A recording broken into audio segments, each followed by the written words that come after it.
Terima kasih pemirsa masih bersama kami di Editorial Media Indonesia. Bang Elman, sebelum kita berdiskusi, kita coba mendengarkan dulu Bang pendapat dari pakar.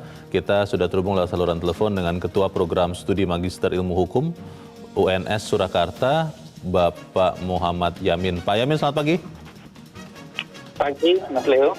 Ya, Pak Yamin, kita menyambut baik niat baik dari pemerintah untuk kemudian membuat tim pemburu koruptor. Ini memang secara nyata kita lihat karena ada seorang buron koruptor, Joko Chandra, yang konon katanya sempat masuk ke Indonesia dan katanya sempat keluar lagi. Nah, pertanyaannya adalah sebetulnya kalau melihat kondisi ini, apakah memang setiap kali ada buron atau ada kasus khusus begitu harus dibuat tim ad hoc pemburu koruptor, atau sebetulnya bisa mengefektifkan saja lembaga-lembaga penegak hukum yang ada? Bagaimana menurut Pak Yamin?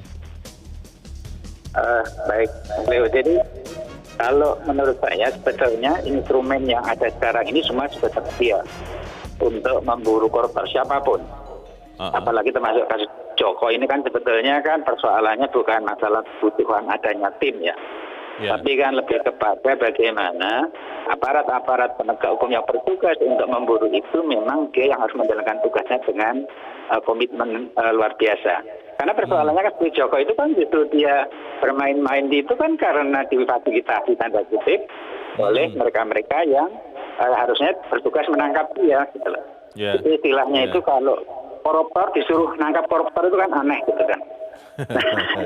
Artinya seharusnya bagaimana membangun reformasi di masing-masing institusi penegak hukum itu yang kemudian dia harus diberi tugas untuk segera menangkap itu. Nah, oleh karena itu mungkin itulah yang diperlukan. Jadi kebijakan untuk mempercepat dan mengefektifkan dan membangun komitmen para penegak hukum itu lebih diperlukan daripada membentuk tim yang itu mungkin lebih seperti gimmick politik aja ya sebetulnya ya. Jadi hanya untuk konsumsi politik saja, tapi bukan pada esensinya. Tapi Pak Yamin, kalau kita misalnya nih tidak lama lagi, katakanlah mungkin besok begitu ya, walaupun mungkin saya juga agak-agak berhayal begitu dengan kecepatannya. Misalnya katakanlah besok kemudian Joko Chandra langsung tertangkap dengan tim pemburu koruptor ini, kan berarti sangat efektif cara-cara ini. Bagaimana Pak Yamin? Kan timnya sampai sekarang belum ada tuh Mas Leo. Artinya kalau toh besok pagi tertangkap itu kan sebenarnya lebih bisa dilakukan oleh secara reguler oleh institusi yang memang bertugas untuk memburu koruptor, baik itu kejaksaan, baik itu KPK atau mungkin juga kepolisian. Nah, jadi persoalannya sekali lagi adalah apakah jawaban terhadap kasus Joko Chandra dan juga belum tertangkapnya sekian banyak koruptor itu dengan membentuk tim, itu pertanyaan besarnya gitu loh. Di samping ini menjadi kontradiksi ketika kita Pak Jokowi sedang bicara bagaimana merampingkan lembaga-lembaga negara. Ini sekarang malah justru membentuk sebuah institusi baru tanda kutip kan. Tim ini kan juga memerlukan anggaran dan seterusnya. Ini kan menjadi tidak sesuai saya kira. Siapa tahu tim pemburu koruptor ini sangat ramping, sangat ahli, sangat jago, tidak terlalu banyak orang, tidak terlalu banyak uang. Begitu bisa juga kan Pak Yamin? Sekarang juga pertanyaannya begini. Pertanyaannya begini Mas Leo. Apakah sudah diadakan kajian atau mungkin melalui evaluasi yang benar, sebenarnya problem atau akar masalah mengapa para koruptor tidak tertangkap itu apa? Apakah memang karena tidak ada tim, atau karena memang kinerja mereka, moralitas mereka, komitmen mereka yang memang tidak bisa diandalkan? Baik. Nah, ini yang perlu dievaluasi dulu. Kalau akar masalahnya belum dipelajari tapi kemudian memunculkan ide, itu kan seperti instan dan lebih pada gimmick aja masalahnya. Baik, terima kasih Pak Muhammad Yamin sudah mencerahkan kami pagi ini. Selamat pagi Pak Yamin. Pertanyaan mendasar itu yang harus dijawab sebetulnya Bang. Apakah memang bahasanya kalau sapunya masih tetap kotor atau agak bersih begitu, atau agak kotor, saya tidak tahu lah kadar kekotorannya Bang Elman, menangkap koruptor apa bisa dengan tim pemburu koruptor atau tim-tim yang lain kalau memang soal integritas ini masih jadi pertanyaan. Bagaimana Bang? Tadi Pak Yamin kan bilang kalau koruptor menangkap koruptor apa iya? Apa iya kan? Tapi sebetulnya sih biasa juga dulu dipakai untuk menangkap maling, harus pakai maling kan. Karena dia yang lebih tahu cara-caranya. Oh, nggak terlalu salah. Iya. Tinggal gini sebenarnya seperti yang katakan Pak Yamin tadi kan, memang yang harus dilakukan oleh pemerintah sekarang ini adalah mengevaluasi lembaga-lembaga penegak hukum ini. Kenapa mereka tidak mampu menangkap seorang Joko Chandra kan begitu? Pertama kali masuk ke Indonesia itu harusnya sudah ditangkap. Pokoknya kenapa mereka juga tidak mampu menangkap buron-buron yang lain kan begitu kan. Jadi tidak hanya Joko Chandra. Jadi memang betul itu yang harus dievaluasi gitu. Sepanjang itu tidak dievaluasi, maka tim apapun yang akan dibentuk, ya dugaan saya sih tetap gagal gitu. Karena memang masalahnya belum teratasi kan. Tadi kan sebetulnya persoalannya kan di sini kan soal wibawa kan, soal moral, integritas, soal integritas daripada para penegak hukumnya kan gitu kan. Itu dan itu tidak perlu hebat-hebat banget. Jadi bukan soal kegagahan fisik, tapi integritasnya gitu kan, moralnya. So Leo bisa bayangkan, buronnya sudah di Indonesia, nggak bisa ditangkap. Loh, bagaimana kita mengejar di tempat orang lain gitu kan? Ini Joko Chandra itu sudah di Indonesia. Jangan-jangan juga buron-buron yang lain sudah pernah juga datang ke Indonesia. Atau jangan-jangan sekarang sedang di Indonesia? Jangan-jangan sudah ada buron kakap itu juga ada di Indonesia. Kita kan nggak tahu. Jadi saya sih menganalogikan begini, Leo ya. Jangan sampai terjadi seperti yang saya katakan di awal tadi. Pagar makan tanaman yang akan terjadi. Jadi maksudnya untuk menangkap, ya mereka malah menikmati buruannya kan gitu kan. Dan ini yang saya katakan, akhirnya kita menggemukkan, menyehatkan timnya kan. Jadi kecuali kita punya seperti almarhum Baharudin Lopa ya, mantan Jaksa Agung, punya seperti Jenderal Hugeng, punya banyak stok seperti Artijo Alkostar, punya model Bismar Siregar.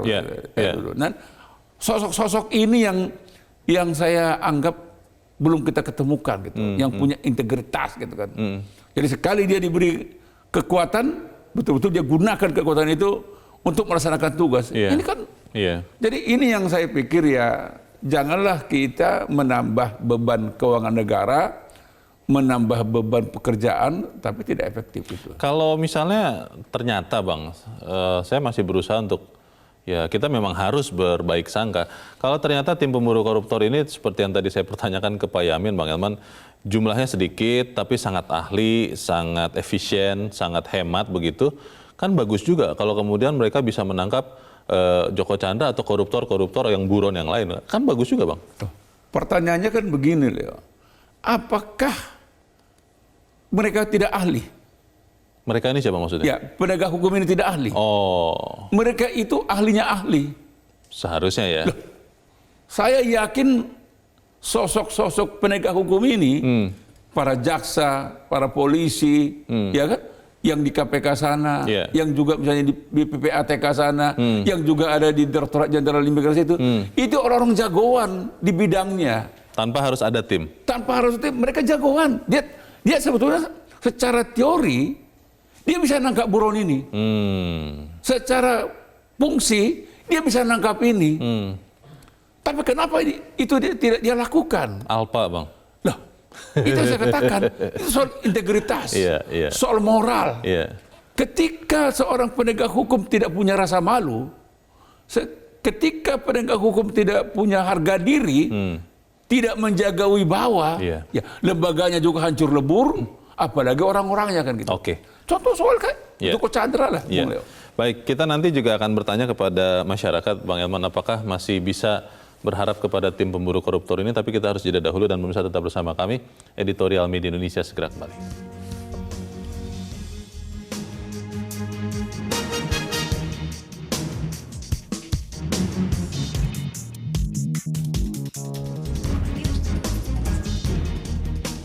Terima kasih bisa Anda masih bersama kami di Editorial Media Indonesia.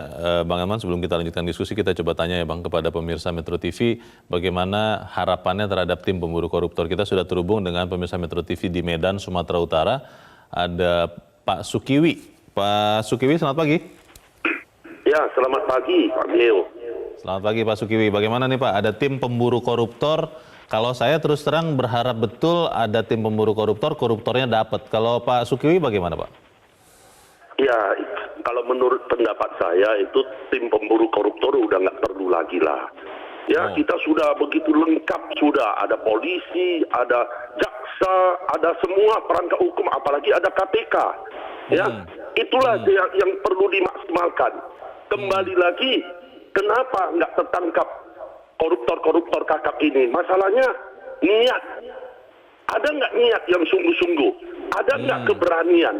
Karena kita tahu sekarang koruptor ini juga dibalik, koruptor ini dibalikinya juga ada kepentingan-kepentingan politik. Jadi semua kalau yang kita lihat nggak tertangkap ini karena apa? Ada kepentingan politik.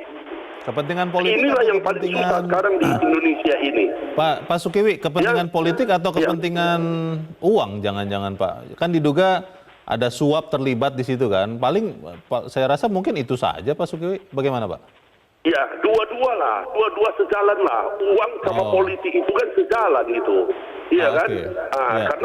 Karena uang itulah penentu juga, iya kan? Jadi makanya yang paling bahaya di sini ini ada kepentingan. Kalau ada kepentingan, sehingga terjadi apa? Tebang pilih. Jadi tidak punya kesungguhan, keberanian dan niat yang benar-benar gitu. Makanya nggak perlu lagi bentuk-bentuk ini, yang ada ini kita kasih dorongan, kasih semangat, kita dukung rakyat semua supaya ini betul-betul diberantas. Karena apa? Kenapa kita miskin? Masalahnya semua korupsi. Nah, ini yang penting. Terima kasih. Baik. Terima kasih Pak Sukiwi di Medan, Sumatera Utara. Selamat pagi Pak. Di belakang Pak Sukiwi ada Pak Abdon di Jakarta. Pak Abdon, selamat pagi. Ya, pagi Pak. Selamat pagi Pak Abdon. Bagaimana Pak pendapat Anda Pak? Iya, saya kan mendengarkan yang 2 hari yang lalu kalau nggak salah ya. Temanya itu kesaktian Joko Chandra, iya ya, kalau nggak salah. Ya, beberapa waktu yang lalu. Bagaimana Pak Abdon? Beberapa waktu yang lalu. Saya pikir ini kalau bicara tentang sekarang ada pemburu koruptor, bukan di masalah pemburunya loh. Apapun media ataupun lembaga yang dibikin, kalau integritas orang itu tidak bisa dipercaya, saya pikir percuma. Jadi bukan si koruptornya yang sakti, tapi pejabat kita yang tidak punya integritas. Karena kenapa? Seperti ini, saya meyakin satu hal bahwa cinta uang adalah akar segala kejahatan. Jadi seberapapun banyak dibikin lembaga-lembaga, kalau semua masih cinta uang, akan terjadi kejahatan. Itu jelas kok. Cinta uang itu akar segala kejahatan. Tapi Pak Abdon, kalau kemudian ini tim pemburu koruptor ini adalah diusahakan menjadi semacam titik balik atau titik pertobatan, kita bilang begitulah, dari para penegak hukum yang mungkin oknum begitu ya, kan kita bisa berharap juga ini berhasil. Bagaimana Pak Abdon? Kita kasih kesempatan lah Pak. Saya sangat setuju. Betul, dikasih kesempatan. Tetapi orang-orang itu harus orang-orang teruji. Orang-orang teruji ya?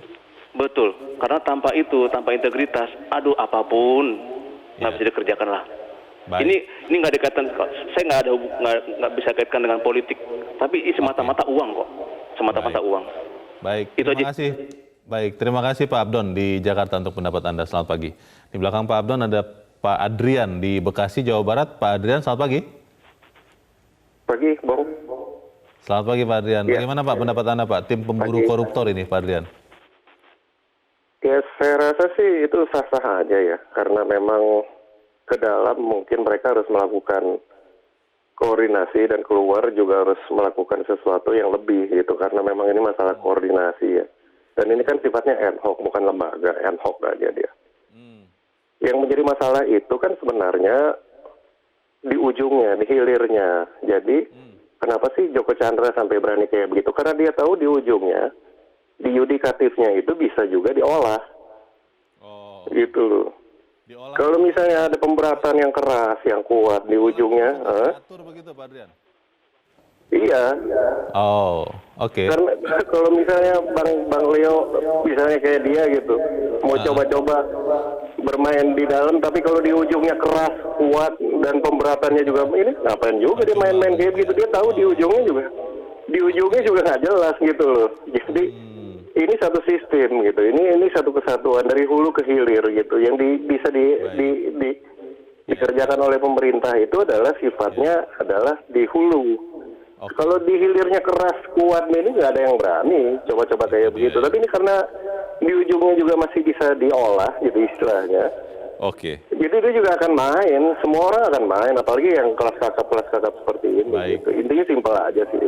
Baik. Baik, terima kasih Pak Adrian di Bekasi, Jawa Barat untuk pendapat Anda, Pak. Selamat pagi, Pak Adrian. Saya sebetulnya ingin tidak menerima sinyalemen Pak Adrian tadi, Bang Elman, bahwa di ujungnya bisa diolah katanya begitu kan di lembaga peradilan. Tapi kan ya kita lihat kasus demi kasus menimbulkan tanda tanya kenapa kemudian hukumannya tidak sesuai dengan keadilan begitu kan. Nah, tapi pertanyaannya tadi yang paling penting adalah kalau orang-orang tidak punya integritas, apapun yang dibentuk tidak akan berhasil. Itu benang merahnya. Bagaimana, Bang? Ya, di awal kan kita kan sudah buat pendapat bahwa ujung-ujungnya sebenarnya berpulang kepada integritas penegak hukumnya kan. Iya, iya. Punya moral nggak gitu kan. Nah, sepanjang ini tidak mereka miliki, mau tim apapun pasti akan gagal gitu. Percuma saja. Nah, karena memang tadi kan Pak Abdul kan bilang, persoalannya ini bukan karena buronnya yang sakti. Siapa bilang buron itu sakti? Bukan. Orang kesakitan, orang yang ketakutan nggak mungkin sakti kan. Namanya pelarian ya? Namanya pelarian. Dia lihat orang yang beda wajah aja dia takut. Dan jangan menangkap gua nih katanya kan. Jadi, tetapi karena penegak hukumnya yang tidak punya integritas, ya kan? Selemah apapun itu buron, nggak mampu dia tangkap. Gitu kan. Jadi, sekali lagi mau saya katakan, jangan pernah kita menganggap buron ini sakti, hebat. Nggak mungkin. Dia lemah. Sesungguhnya buron itu adalah orang yang terlemah.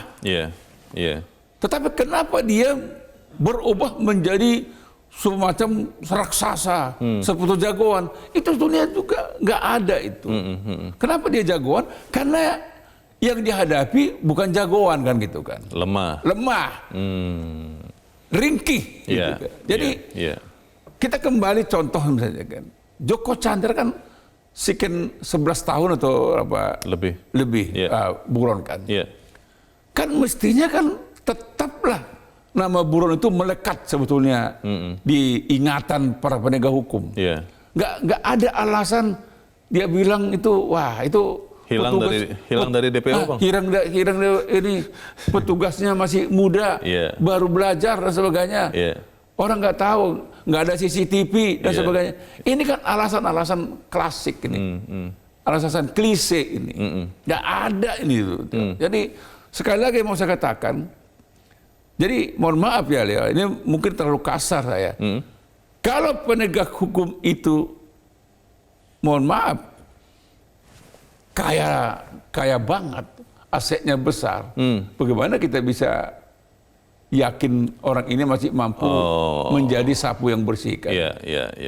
Sekarang tadi kan saya katakan, sosok seorang mantan Jaksa Agung Baharudin Lopa, sosok seorang mantan Kapolri Pak Hugeng itu, sosok Artijo Alkostar mantan Hakim Agung, sosok seorang Bismar Siregar mantan Hakim Agung.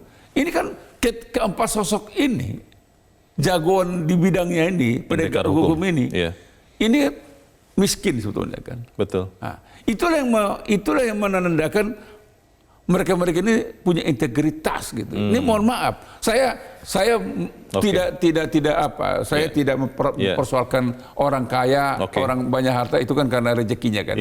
Tapi yang saya katakan umumnya ketika seorang penegak hukum sudah hartanya sudah melimpah, menjadi kita pertanyakan, patut kita duga orang ini tidak terlalu bersih gitu. Masalahnya sudah ada ini, Bang, tim pemburu koruptor. Jadi apa yang kita bisa optimalkan kita akan bahas di bagian berikut. Bagaimana, dan pemirsa tetap bersama kami, Editorial Media Indonesia segera kembali.